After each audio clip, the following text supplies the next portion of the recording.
వేములవాడ రాజన్న సాక్షిగా ఈ రోజు మీ అభిమాన నాయకుడి అధ్యక్షతన ఆది శ్రీనివాస్ మీ శాసనసభ్యుడి అధ్యక్షతన రాజన్న సిరిసిల్ల జిల్లా అభివృద్ధి కార్యక్రమాలకు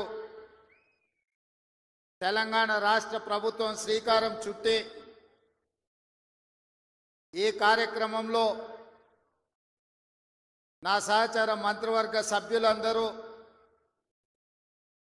పార్లమెంట్ సభ్యులు శాసన మండలి సభ్యులు శాసన సభ్యులు పార్టీ ముఖ్యమైన నాయకులు ప్రభుత్వ అధికారులు ప్రాణ సమానులైన ఈ అధికారం రావడానికి అహర్నిశలు రాత్రింబవళ్ళు కష్టం చేసి ఈ కుర్చీలో కూర్చోబెట్టిన వేలాది మంది కుటుంబ సభ్యులందరూ కూడా మనస్ఫూర్తిగా ధన్యవాదాలు కృతజ్ఞతలు తెలియజేస్తున్న మిత్రులారా,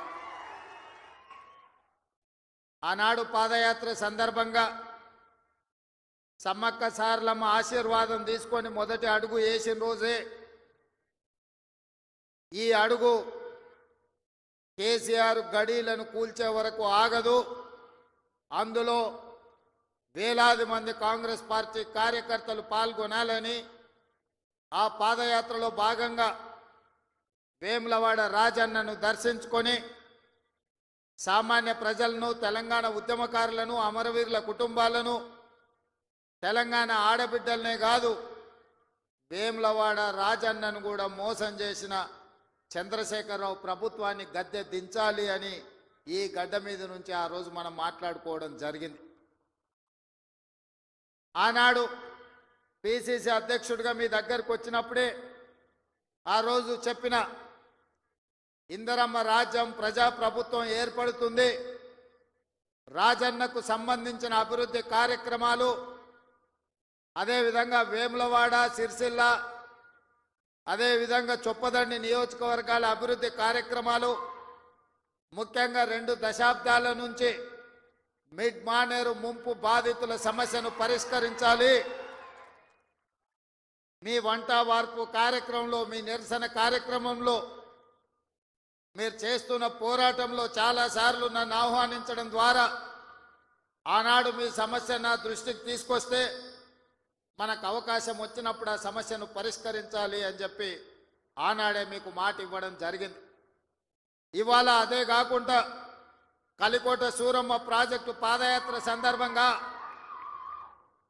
ప్రాజెక్టు మొత్తం కలే తిరిగి ఖచ్చితంగా అధికారులకు వచ్చిన వెంబడే ఈ ప్రాజెక్టును పూర్తి చేసే బాధ్యత కాంగ్రెస్ ప్రభుత్వం తీసుకుంటుంది అని ఆనాడు ఈ ప్రాంత రైతాంగానికి చెప్పడం జరిగింది. ఆ రోజు పాదయాత్రలో పెద్దలు జీవన్ రెడ్డి గారు ఈ జిల్లా స్థితిగతులను ఈ జిల్లాలో గత 40-50 సంవత్సరాల నుంచి చేసిన అభివృద్ధిని ఈ ప్రాంతానికి ప్రాతినిధ్యం వహించిన ప్రజాప్రతినిధుల గురించి వారు తెలియజెప్పినప్పుడు ఈ కరీంనగర్ గడ్డకు పరిపాలన చాతుర్యమే కాదు పోరాటాల పౌరుషం ఉన్నదన్న సంగతి ఆ పాదయాత్రలో కూలంకషంగా తెలుసుకోవడం జరిగింది. కొండగట్టు హనుమంతుడి ఆశీర్వాదం తీసుకొని ఖచ్చితంగా ఈ జిల్లా అభివృద్ధి కార్యక్రమాలలో ఆనాడు శ్రీరామ్ సాగర్ నుంచి మొదలు పెడితే శ్రీపాద ఎల్లంపల్లి ప్రాజెక్టు వరకు ఈ ప్రాంతంలో కట్టిన ప్రాజెక్టులు కాంగ్రెస్ పార్టీనే, మిగిలిన వాటిని పూర్తి చేసేది కూడా కాంగ్రెస్ పార్టీనే అని ఆనాడు మీ అందరికీ ఆ రోజు చెప్పడం జరిగింది. ఈరోజు మళ్ళీ కాంగ్రెస్ అధికారంలోకి వచ్చి కాళేశ్వరం అసంపూర్తి ప్రాజెక్టులు కావచ్చు, అందులో ఉండే ప్యాకేజీలు కావచ్చు, కలికోట సూరమ్మ ప్రాజెక్టు కావచ్చు, సిరిసిల్లలో ఉన్న ప్యాకేజ్ 9 కావచ్చు, ఇట్లా చెప్పుకుంటూ వెళ్తే ఈ ప్రాంతంలో వాయిదాలు పడుతున్న సాగునీటి ప్రాజెక్టులను పూర్తి చేయడానికి మీ జిల్లా ఇన్ఛార్జ్ మినిస్టర్ పెద్దలు ఉత్తమ్ కుమార్ రెడ్డి గారు నిరంతరం సమీక్షిస్తూ అధికారులను సమన్వయం చేస్తూ ప్రజాప్రతినిధులతో సమాచారం తెప్పించుకుంటూ ఈ జిల్లా మీద ప్రత్యేకమైన శ్రద్ధ కనబరుస్తున్నారు. వారు సాగునీటి పారుదల శాఖ మంత్రి కాదు, వారు ఈరోజు కరీంనగర్ ఉమ్మడి జిల్లాకు వారి ఇన్ఛార్జి మంత్రివర్యులు తప్పకుండా కరీంనగర్ జిల్లా ప్రజలకు నేను ఒక మాట ఇవ్వదలుచుకున్నా. 100% ఈ నవంబర్ 30 తారీఖు లోపల మళ్ళీ ఉత్తమ్ కుమార్ రెడ్డి గారు మీ జిల్లాకు వచ్చి ఈ జిల్లాలో ఉన్న సాగునీటి ప్రాజెక్టులు అసంపూర్తిగా ఉన్న వాటిని అన్నిటినీ సమీక్షించి ఎంత కాలంలో పూర్తయితాయి, ఎంత నిధులు కావాలి, మన ప్రభుత్వం ఆ ప్రాజెక్టులను ఎలా పూర్తి చేస్తుందో పెద్దలు ఉత్తమ్ కుమార్ రెడ్డి గారు మీ ఎమ్మెల్యేల సలహాలు సూచనలు తీసుకొని తప్పకుండా ప్రాజెక్టులను పూర్తి చేయడం జరుగుతుంది అని చెప్పి నేను ఈ వేదిక మీద నుంచి చెప్పదలుచుకున్నా. అదేవిధంగా మిత్రులారా, కరీంనగర్ జిల్లా గురించి నేను కొత్తగా చెప్పాల్సిన పని లేదు. ఆనాడు ఈ దేశానికి దశ దిశ నిర్దేశం సూచించిన పివి నరసింహారావు గారు మంతని శాసనసభ నియోజకవర్గం నుంచి గ్రామ స్థాయి నుంచి ఢిల్లీ వరకు నాయకత్వాన్ని అందించి పరిపాలన అంటే ఇట్లా ఉండాలి, తెలంగాణ బిడ్డ పరిపాలన చేస్తే ప్రపంచమే ఆశ్చర్యపోయే విధంగా అబ్బురపడే విధంగా దేశాన్ని అభివృద్ధి పదం వైపు నడిపిస్తాడని చెప్పిన పివి నరసింహారావు మీ బిడ్డ, కరీంనగర్ బిడ్డ అని చెప్పి ఈ సందర్భంగా మనం గుర్తు చేసుకోవాలి. వారే కాదు, పెద్దలు చొక్కారావు గారు కావచ్చు, సత్యనారాయణరావు గారు కావచ్చు, ఇలా చెప్పుకుంటూ వెళ్తే ఈ కరీంనగర్ జిల్లా నాయకత్వాన్ని అందించిన జిల్లా. ఈ కరీంనగర్ జిల్లా రైతాంగానికి సమస్యలు వచ్చినా, నిరుద్యోగ యువతకు బాధ కలిగినా ఈ కరీంనగర్ జిల్లా నుంచే ఉద్యమాలు మొదలైనవి. ఈ కరీంనగర్ జిల్లా ఉద్యమాలకు ఎప్పుడు నాయకత్వం వహించింది. సిరిసిల్ల జగిత్యాల రైతాంగ పోరాటాలు ఈ రాష్ట్రం, ఈ ప్రజలు ఎప్పుడు మర్చిపోలే. రైతుల సమస్య వచ్చినప్పుడు ఈ ప్రాంతంలో రైతాంగ పోరాటాలను మనం కళ్ళతో చూసినాం.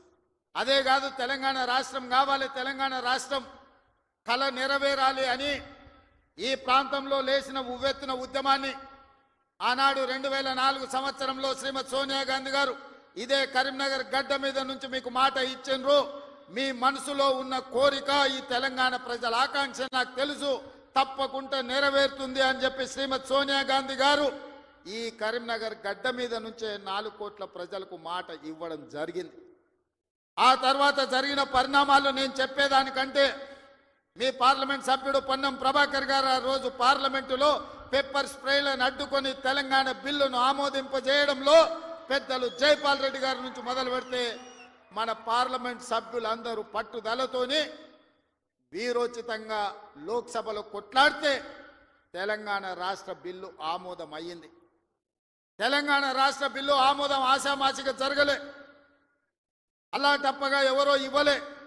శ్రీమతి సోనియా గాంధీ గారు ఆంధ్రప్రదేశ్లో 155 అసెంబ్లీలు, 25 పార్లమెంట్లు ఉన్న పార్టీ శాశ్వతంగా నష్టపోయినా, కేంద్రంలో అధికారం కోల్పోతుందని తెలిసిన 4 కోట్ల తెలంగాణ ప్రజల కోరిక నెరవేరాలి, కరీంనగర్ గడ్డ మీద నుంచి ప్రజలకు ఇచ్చిన మాట నెరవేర్చాలి అని వారు ఇచ్చిన మాటకు కట్టుబడి ఇవాళ తెలంగాణ రాష్ట్రం ఇచ్చింది. కాబట్టి మనందరం గర్వంగా తలెత్తుకొని నాది తెలంగాణ రాష్ట్రం, ఈ తెలంగాణ రాష్ట్రంలో ఇందిరమ్మ రాజ్యం, ప్రజా ప్రభుత్వం ఉన్నదని ఇవాళ మనం గొప్పగా గర్వంగా చెప్పుకునే పరిస్థితులు ఈ రోజు మనకు వచ్చినాయి. అంటే శ్రీమతి సోనియా గాంధీ గారు కరీంనగర్ గడ్డ మీద నుంచి ఇచ్చిన మాట అన్న సంగతి నేను మీకు గుర్తు చెయ్యదలుచుకున్నా. అందుకే మిత్రులారా, కాంగ్రెస్ పార్టీ ఏదైనా మాట ఇస్తే ఆ మాట కోసం ఎంత దూరమైనా పోతుంది, ఆ ప్రజల ఆకాంక్ష నెరవేర్చడానికి ఎంత త్యాగానికైనా సిద్ధమవుతుందన్న సంగతి 2004లో సోనియమ్మ ఇచ్చిన మాటను చూసిన ఎవరికైనా అర్థమవుతుంది. ఈ ప్రాంతం నుంచి ఒక్కసారి ఎంపీగా మీరు పొన్నం ప్రభాకర్ను గెలిపిస్తే తెలంగాణ రాష్ట్రాన్ని సాధించండి. మరి నేను ఇక్కడికి వచ్చిన ప్రజల్ని, ఈ వేదిక మీద నుంచి కరీంనగర్ ఉమ్మడి జిల్లా ప్రజల్ని నేను అడుగుతున్నా. బండి సంజయ్ గారిని 2 సార్లు పార్లమెంటుకు పంపిస్తే ఆయన మంత్రి అయింది, కానీ ఈ కరీంనగర్ జిల్లాకు నరేంద్ర మోడీ నుంచి చిల్లి గవ్వైనా తెచ్చిండా? ఈ కరీంనగర్ అభివృద్ధి కోసం వారు ఎప్పుడైనా పార్లమెంట్లో మాట్లాడిండా? మీరు ఆలోచన చెయ్యండి. అంతకంటే ముందు 3 సార్లు టీఆర్ఎస్ వాళ్ళని గెలిపించిండ్రు. వాళ్ళు గుండు సున్ననే ఈ కరీంనగర్ జిల్లాకి ఇచ్చింది.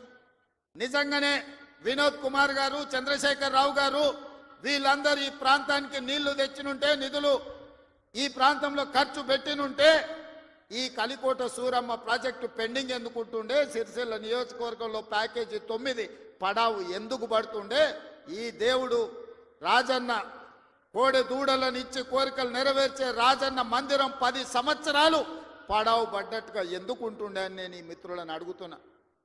దాదాపుగా ఈ 10 సంవత్సరాలలో చంద్రశేఖరరావు గారు 20 లక్షల కోట్ల రూపాయల బడ్జెట్ ఖర్చు పెట్టిండు. తెలంగాణ రాష్ట్రాన్ని 7 లక్షల కోట్ల రూపాయల్లో అప్పుల ఊబిలో ముంచిండు. 7 లక్షల కోట్ల రూపాయల అప్పు తెచ్చిన చంద్రశేఖరరావు 10 సంవత్సరాలలో 20 లక్షల కోట్ల రూపాయలు ఖర్చు పెట్టిన చంద్రశేఖరరావు 100 కోట్లతోని రాజన్న దేవాలయాన్ని పూర్తి చేయలేకపోయిందా? ప్యాకేజీ నెంబర్ 9 సిరిసిల్లలో ఎందుకు పడావు పడ్డది? కలికోట సూరమ్మ ప్రాజెక్ట్ ఎందుకు పూర్తి కాలేదో మీరు ఒక్కసారి ఆలోచన చేయండి. ఇవాళ మీ రోడ్లు వెడల్పు విషయంలో కానీ మీరు ఆనాడు ఎమ్మెల్యేగా ఎన్నుకున్న ఆయన 3 సార్లు గెలిచినట్టున్నాడు. ఆయనను గవ్వాలంటే మీరు జర్మనీకి పోవాల్సిన పరిస్థితి ఉండే. కానీ ఇవాళ ఆది శ్రీనివాస్ మీరు పోవాల్సిన పని లేదు. మీ గల్లీకో మీ తండాకో మీ ఊరికో రోజు దయ్యం పట్టినట్టే తిరుగుతుండే ఆది శ్రీనివాస్. ఆయనకు పట్నం ఆడుందో తెలియదు. అసెంబ్లీ ఉన్నప్పుడు పట్నం వచ్చిందంటే పైగో ఇన్ని కాగితాలు పట్టుకొని వస్తాడు నా దగ్గరికి. మీ ఎమ్మెల్యేని చూస్తేనే నాకు భయం అవుతుంది, మళ్ళీ ఏం తెచ్చి కాగితం చేతిలో పెడతాడో, మళ్ళీ ఏం అడుగుతాడో అని. కానీ ఏదైనా ఎన్నడూ ఆయన ఏ పైరవికి రాలే, ఏ పని అడగలే, ఏ కాంట్రాక్ట్ అడగలే, ఏ బదిలీ అడగలే. ఈ వేములవాడ నియోజకవర్గానికి దాదాపుగా 35 ఏళ్ల నుంచి వివిధ హోదాలలో నేను పనిచేసిన, ఇండిపెండెంట్గా నిలబడ్డా, పార్టీ నుంచి నిలబడ్డా, నన్ను ఆశీర్వదించి హక్కుని చేర్చుకొని నన్ను గుండెల్లో పెట్టి చూసుకున్నారు. నాకు ఒక అవకాశం వచ్చింది, నా జన్మ ధన్యమైతుంది. ఈ పనులు చేస్తే మీరు సహకరించాలి.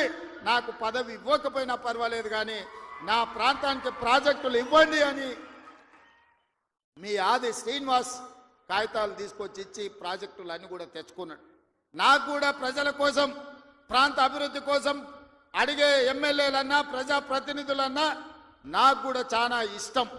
సిరిసిల్లలో అన్ని పనులు చెయ్యాలనుకున్నా, అంతా సవ్యంగా జరిగింది. కానీ సిరిసిల్లలో తప్పిదం జరగడం వల్ల ఈరోజు సిరిసిల్లలో కేకే మహేందర్ రెడ్డి మనకి ఎమ్మెల్యే కాలేదు. కానీ సిరిసిల్ల ప్రాంతాన్ని నిర్లక్ష్యం చేయదలుచుకోలే. సిరిసిల్ల ప్రాంతాన్ని అభివృద్ధి చేస్తాం, అందుకే మెడికల్ కాలేజ్ మంజూరు చేసినాం. అదేవిధంగా మా చేనేత కార్మికుల కోసం యాడ్ను డిపో రాజన్న సాక్షిగా వేములవాడలో ఈరోజు పెట్టినాం. ఈ ప్రాంతంలో ఉండే నేతన్నల్ని, గీతన్నల్ని, గల్ఫ్ కార్మికులను ఆదుకోవాలనేది మా విధానం.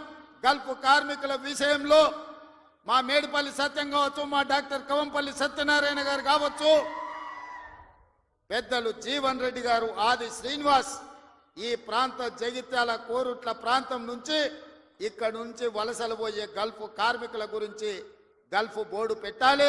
గల్ఫ్ కార్మికులు అక్కడికి పోతే ఏదైనా ప్రమాదం జరిగి గల్ఫ్ దేశాలలో, మిడిల్ ఈస్ట్ కంట్రీలో చచ్చిపోతే కనీసం ఆ కుటుంబాలు శవాన్ని కూడా చూసే పరిస్థితి లేదు. ఆ కుటుంబాలను ఆదుకునే పరిస్థితి అంతకంటే లేదు. వాళ్ళ పిల్లలు అనాథలైపోతున్నారు. ఆ కుటుంబాలను ఆదుకోవాలని పాదయాత్ర సందర్భంగా చెప్తే మన ప్రభుత్వం, ప్రజాప్రభుత్వం గల్ఫ్ కార్మికులను ఆదుకోవడానికి బోర్డుతో పాటు అక్కడ ఎవరైనా ప్రమాదవశాత్తు చనిపోతే 5 లక్షల రూపాయల నష్టపరిహారం ఇవ్వాలని ఇవాళ గల్ఫ్లో చనిపోతున్న వాళ్ళ కుటుంబాలకు నిన్ననే చనిపోయిన వాళ్ళందరూ కూడా ఖాతాలో 5 లక్షలు పడ్డాయని నేను భావిస్తున్నా. ఎందుకంటే నేను బయలుదేరే ముందు నిన్న వరంగల్లో మా అధికారులకు ఆదేశాలు ఇచ్చిన. గతంలోనే నేను కొంతమంది బాధితులు ఉంటే సెక్రటేరియట్కి పిలిచి వాళ్ళకి చెక్కులు ఇవ్వడం జరిగింది. నేను ఎందుకు ఈ మాట చెప్తున్నంటే ఈ ప్రాంతంలో ఉన్న చేనేత కార్మికులు, బీడీ కార్మికులు ఈ ప్రాంతంలో వలసలు ఎక్కువ. పాలమూరు నుంచి తట్ట పనో, పార పనో, మట్టు పనో, లేకపోతే బొంబాయో, దుబాయో పోయే పరిస్థితులు ఉంటే ఇక్కడ పూర్తిగా గల్ఫ్, మిడిల్ ఈస్ట్ కంట్రీలకే వెళ్తున్నారు. వీళ్ళ కోసం ప్రత్యేకమైన బోర్డు తేవాలి, వీళ్ళని ప్రత్యేకంగా ఆదుకోవాలి, వీళ్ళ పిల్లలకు ఒక మంచి చదువులు ఇవ్వాలి, వాళ్లకు మంచి భవిష్యత్తు ఉండాలి అని ఇవాళ గల్ఫ్ కార్మికుల గురించి మన ప్రభుత్వం ఆలోచన చేస్తున్నది. తప్పకుండా తొందరలోనే ఇప్పుడు 11వ నెలలు ఉన్నాం. 10 నెలల్లో 4 నెలలు పార్లమెంట్ ఎన్నికలకే పోయినాయి. మీకు తెలుసు, మనం సరిగ్గా పరిపాలన చేసింది వచ్చిన కొత్తలో కొత్త సంసారమే 2-3 నెలలు. ఆ తర్వాత 4 నెలలు పార్లమెంట్ ఎన్నికల్లోనే పోయినాయి. 7 నెలలు తీస్తే సరిగ్గా కుదురుగా కుర్చీలో కూర్చొని సచివాలయానికి పోయి అధికారులతో మాట్లాడి పరిపాలనపరమైన నిర్ణయాలు తీసుకున్నది 4 నెలలే అని చెప్పి ఈరోజు తెలంగాణ సమాజానికి, 4 కోట్ల ప్రజలకు నేను చెప్పదలుచుకున్నా. అయినా 10 సంవత్సరాలు చంద్రశేఖరరావు చేయలేని పనులన్నిటిని కూడా పడావు పెట్టిన ప్రాజెక్టులన్నిటిని కూడా తిరిగి పునః ప్రారంభించి ఈరోజు ప్రభుత్వం ముందుకెళ్తుంటే ఆయననేమో ఫామ్ హౌస్లో వండుకుంటాడు, వీళ్ళిద్దరేమో మన కాళ్ళలో కట్టబెట్టనికి తిరుగుతున్నారు. ఏలేశ్వరం పోయినా శనీశ్వరుడు వదలేదన్నట్టు ఇవాళ ఓడగొట్టి ఇంట్లో వండబెట్టిన అసెంబ్లీ ఎన్నికల్లో అధికారం పోయింది. పార్లమెంటులో సీట్లన్నీ పోయి గుండు 0 వచ్చింది. ఇప్పుడు వాళ్ళకు మెదడే పోయినట్టు అనిపిస్తుంది. అసెంబ్లీ ఎన్నికలలో అధికారం పోయింది, పార్లమెంటులో ఉన్న సీట్లన్నీ పోయినాయి. ఇప్పుడు వాళ్ళ ఏషాలు చూస్తుంటే ఉన్న మెదడు కూడా దొబ్బినట్టే నాకు అనిపిస్తుంది. ఏం మాట్లాడుతున్నారో నాకైతే అర్థమవుతలేదు. 10 సంవత్సరాలు మీరు ఇవన్నీ చేసి ఉంటే ఇవాళ రైతులకు 18,000 కోట్ల రూపాయలు 25 రోజుల్లో 23 లక్షల కుటుంబాలకు రైతు రుణమాఫీ చేయాల్సిన అవసరం నాకు వస్తుండేనా? 10 ఏళ్లలో నువ్వు 1,00,000 రూపాయలని 4 విడతలని మిత్తి కడతా అని అసలు మిత్తి కలిసి తడిసి మోపెడై రైతులు దేశంలోనే ఆత్మహత్యలలో 2వ స్థానం తెలంగాణ రాష్ట్రం వచ్చిన సంగతి చంద్రశేఖరరావు గారు మర్చిపోయినట్టున్నాడు. మహారాష్ట్ర మొదటి స్థానంలో ఉంటే ఈ 10 సంవత్సరాలు తెలంగాణ రాష్ట్రం రైతుల ఆత్మహత్యలలో 2వ స్థానాన్ని ఆక్రమించింది. నువ్వు రైతు రుణమాఫీ చేస్తా అని మొదటి 5 సంవత్సరాలు 1,00,000 రూపాయలు చేస్తా అని 4 విడతలని 5 ఏళ్ళని నువ్వు ఆ 1,00,000 చేసే లోపల ఇంకొక 1,00,000 మిత్తి అయింది. అసలు మిత్తి తడిసి మోపెడైంది. రెండవసారి మళ్ళీ 1,00,000 రూపాయలు ఇస్తా అని 5 ఏళ్ళైనా 1,00,000 రూపాయలు పూర్తి చేయలే. ఆ 5 ఏళ్లలో ఆయన ఇచ్చింది 11,000 కోట్ల రూపాయలు. ఇవాళ చంద్రశేఖరరావు గారిని అసెంబ్లీకి రమ్మనుండ్రి, లెక్కలన్నీ తీసి నేను చదివి వినిపిస్తా. 5 ఏళ్ళు అధికారంలో ఉన్న నువ్వు 11,000 కోట్ల రూపాయల రైతు రుణమాఫీకి 5 ఏళ్ళు తీసుకుంటే ఇందిరమ్మ రాజ్యంలో కాంగ్రెస్ ప్రభుత్వం 25 రోజుల్లో 23 లక్షల కుటుంబాలకు దాదాపుగా 18,000 కోట్ల రూపాయల రైతు రుణమాఫీ చేసి 2 లక్షల వరకు ఉన్న రైతాంగానికి మేము రుణమాఫీ చేస్తే పెద్ద మనిషిగా అభినందించాల్సింది పోయి, ఒకవేళ మనిషి పెద్ద మనిషివైనా నీకు చిన్న బుద్ధి ఉంటే మౌనంగా నన్ను ఉంటావేమో అనుకున్నా. కానీ అన్ని చిల్లర మాటలే మాట్లాడుతున్నారు. ఒక్కటన్నా అక్కడికి వచ్చేది మాట్లాడుతురా? ఎవడన్నా సంసారం చేసేటోడు మాటలు మాట్లాడుతురా? వాళ్ళు తండ్రి కొడుకు అల్లుడు వాళ్ళని చూడండి ఒక్కసారి వాళ్ళు ఏమేమి మాట్లాడుతురో చూడండి. 10 ఏళ్ళు ప్రభుత్వం నడిపినాడు, 10 నెలలు కాకముందే నువ్వు దిగిపో మేము కూర్చుంటామంటారు. 10 ఏళ్ళు కూర్చున్నారు కదా, ఏం ఎలుగబెట్టారు? ఎలుగబెడితే ఏం ఎలుగబెట్టారో చెప్పండి. 10 ఏళ్ళు మీరు చేయలేని పనులు మేము చేస్తుంటే మీకు కడుపు నొప్పి వచ్చిందా? మీకు కాలు నొప్పి అయిందా? ఏం నొప్పి అయింది? మీకు ఏడ నొప్పి లేస్తుంది? నాకు అర్థమైతలేదు. మీ నొప్పికి మా కార్యకర్తల దగ్గర మందు ఉన్నది, పెడతారు. ఏడ పెట్టాలనో ఆడా మీకు నొప్పి లేచిన కాడ మా వాళ్ళు మందు పెడతారు, సిద్ధంగానే ఉన్నారు. మీరు అనుకుంటున్నాం సోషల్ మీడియాలో 4 హౌల పోస్టులు పెట్టి పెద్ద మొనగాళ్ళం అనుకుంటున్నట్టున్నారు. మా వాళ్ళు ఏంటంటే అధికారం వచ్చింది ఇప్పుడు తొందరగా ఉంది అని కొంచెం రిలాక్స్ అవుతున్నారు. వస్తున్నాయి స్థానిక సంస్థల ఎన్నికలు, మా వాళ్ళు తయారవుతారు, అప్పుడు తెలుస్తుంది ఇద్దరికి బామార్దులకు. ఇవాళ నేను అడిగేది ఒక్కటే, 10 ఏళ్లలో నువ్వు చేసిన రైతు రుణమాఫీ అంతా లెక్కలు తీద్దాం. ప్రభుత్వం నా దగ్గరనే ఉంది, వ్యవసాయ శాఖ మంత్రి ఈ వేదిక మీదనే ఉన్నారు తుమ్మల నాగేశ్వరరావు గారు. మొదటి 5 ఏళ్లలో ఎంతమంది రైతులకు ఎంత రుణమాఫీ చేసినో లెక్కలు చెప్దాం. 2వ విడత 5 ఏళ్లలో మళ్ళీ అధికారంలోకి వచ్చినాక ఎంతమంది రైతులకు ఎన్ని కోట్ల రూపాయలు ఇచ్చినో లెక్క తీద్దాం.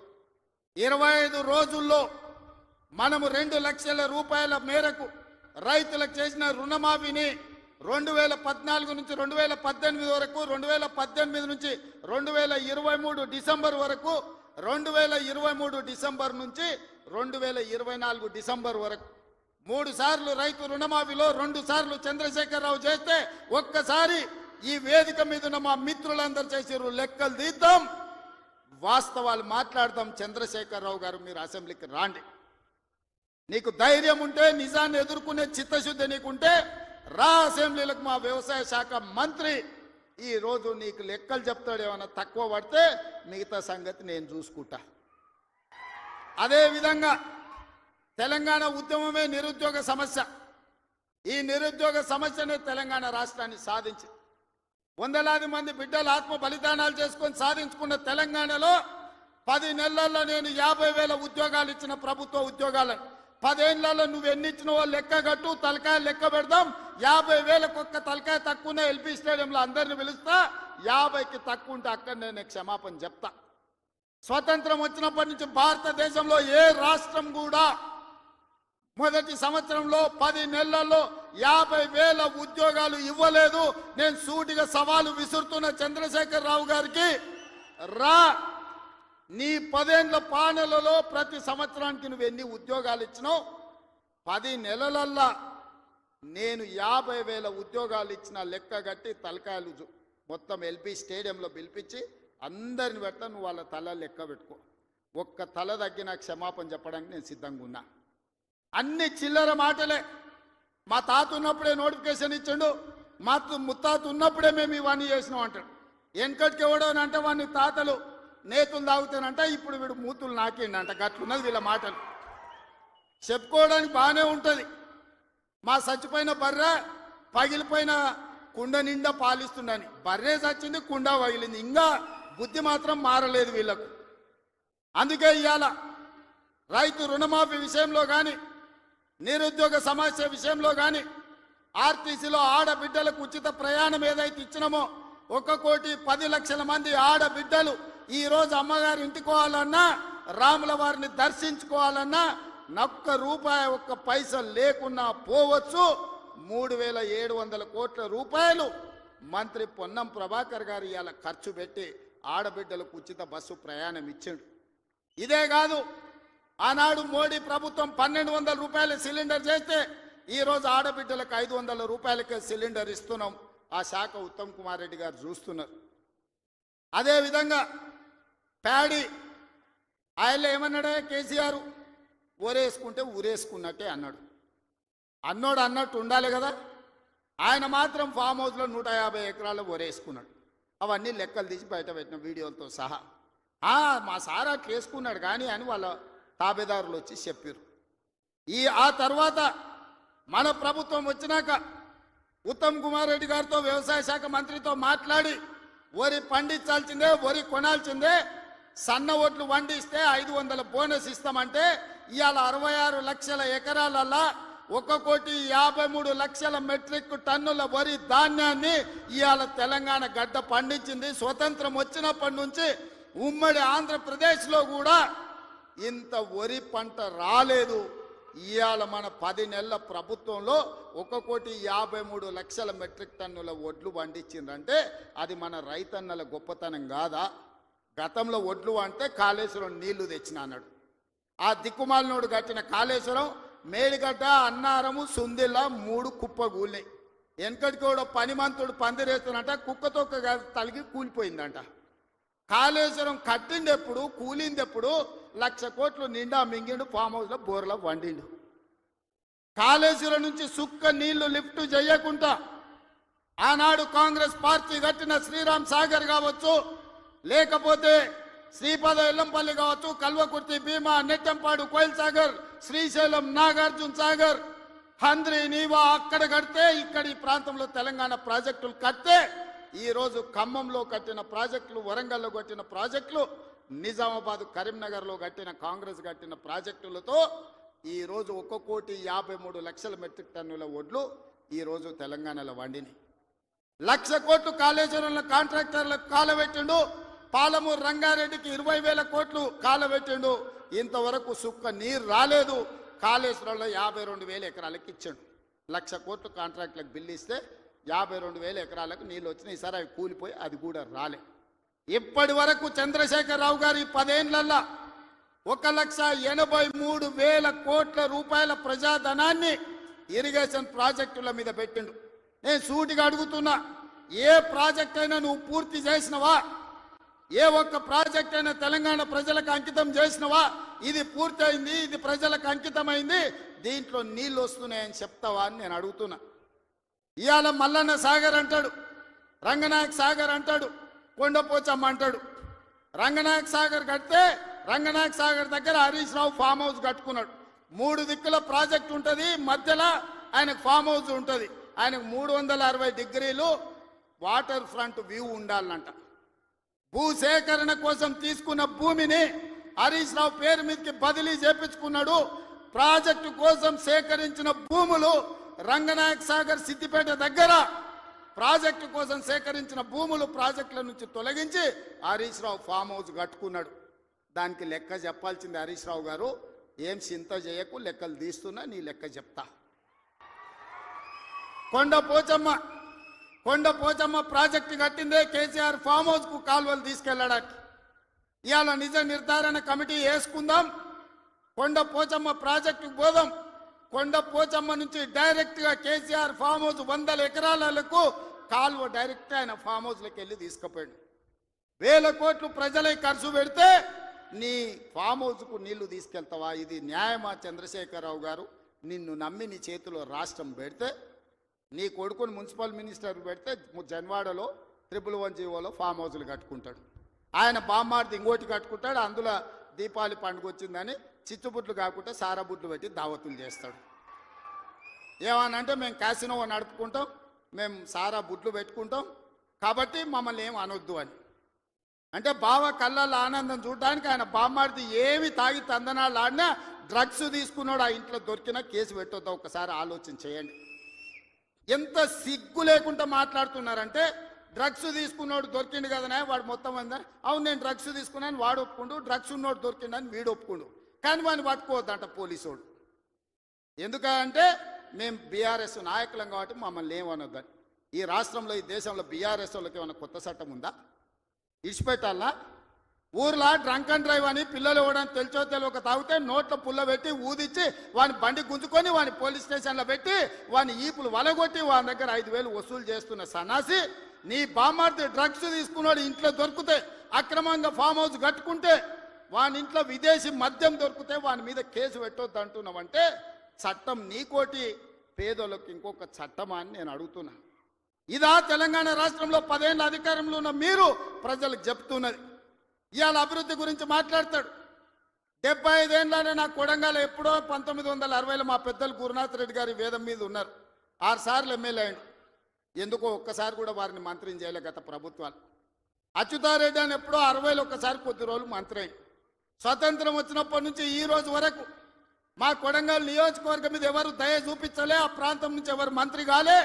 ఇవాళ ఆ ప్రజల కోరిక మేరకు నేను ఎమ్మెల్యేనై ముఖ్యమంత్రిని అయితే నేను ఆడ అభివృద్ధి చేయాలి, మా పిల్లలకు ఉద్యోగాలు ఇవ్వాలి, మా గ్రామాలు ఎడారిగా మారినాయని నారాయణపేట కొడంగల్ ఎత్తిపోతల పథకాన్ని మా నీళ్లు తీసుకెళ్ళనికే తాగనిక నీళ్లు లేక ఫ్లోరైడ్ ఉండి కల్తీ కళ్ళు తాగి ఆ కల్తీ కళ్ళుతోని పిచ్చెక్కి పిల్లల్ని మంచాలకు గట్టేస్తుంటే ఆ బాధ చూడలేక నారాయణపేట కొడంగల్ ఎత్తిపోతల ప్రాజెక్టు ద్వారా 1,00,000 ఎకరాలకు నా ప్రాంతానికి నీళ్లు ఇవ్వాలని నేను ముఖ్యమంత్రిగా చేస్తే అండ్ల కాళ్ళ కట్టబెడతాడు హరీష్ రావు.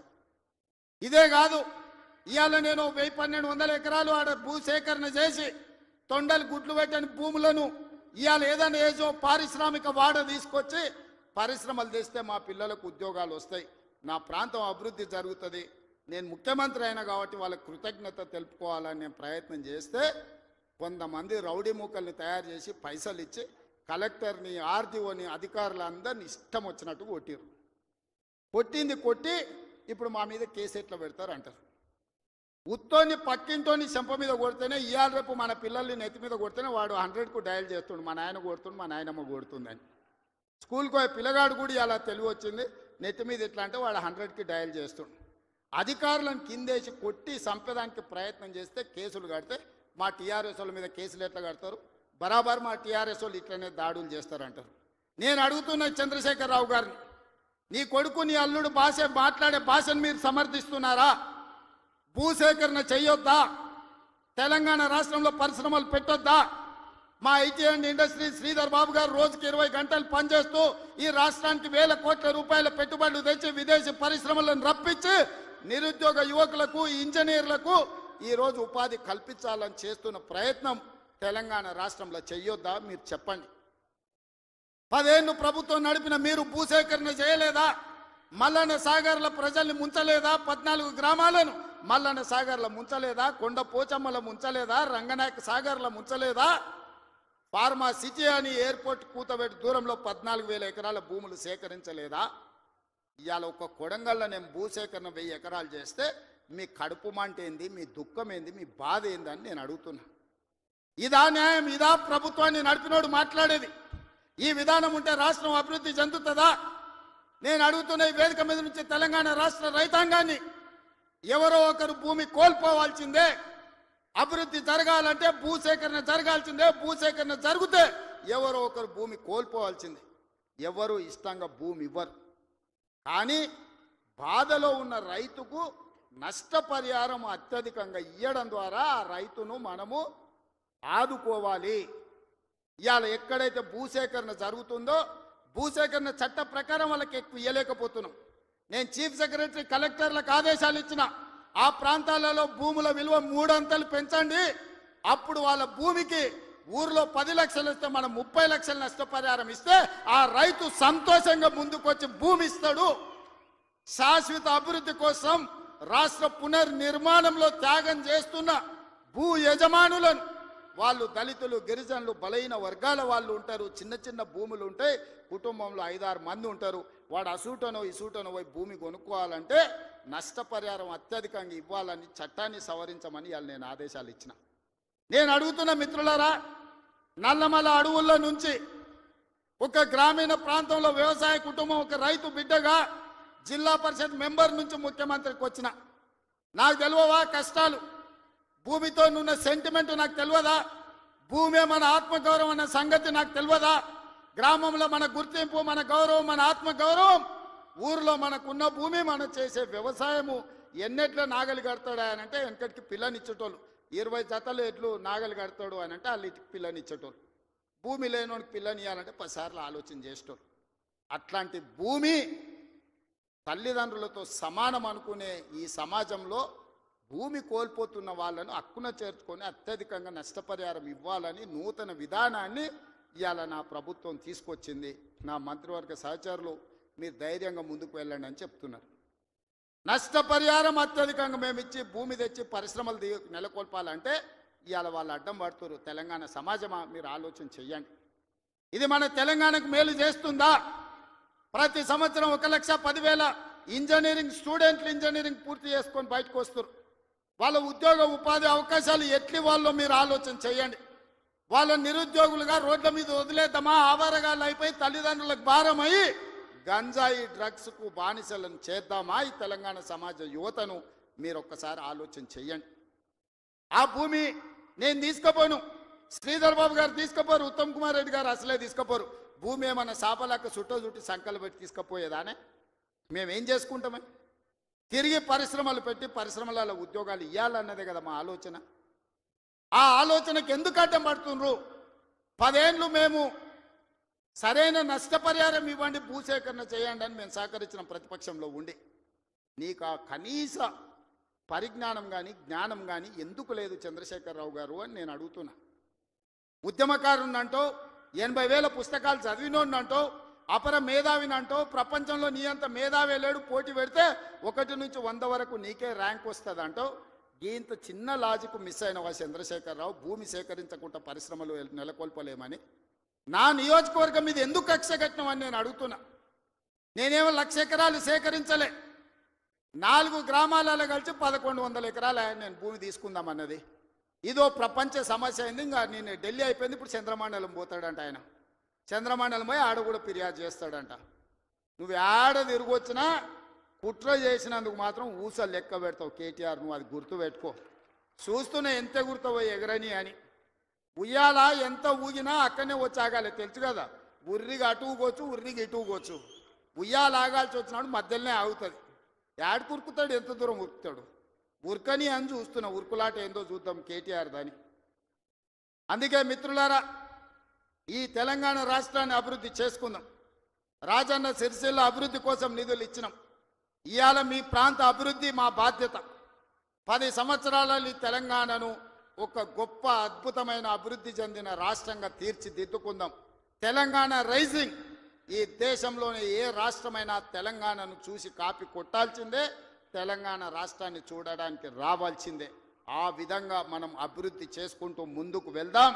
ఇంత మంచి కార్యక్రమాన్ని ఏర్పాటు చేసినందుకు అధికారులతో పాటు నిర్వాహకులకు అందరికీ మనస్ఫూర్తిగా ధన్యవాదాలు తెలియజేస్తున్నా. చాలా విషయాలు ఉన్నాయి మీతో పంచుకోవాల్సినవి, వస్తానే ఉంటా, మిగతా విషయాలు మాట్లాడుతూనే ఉంటా.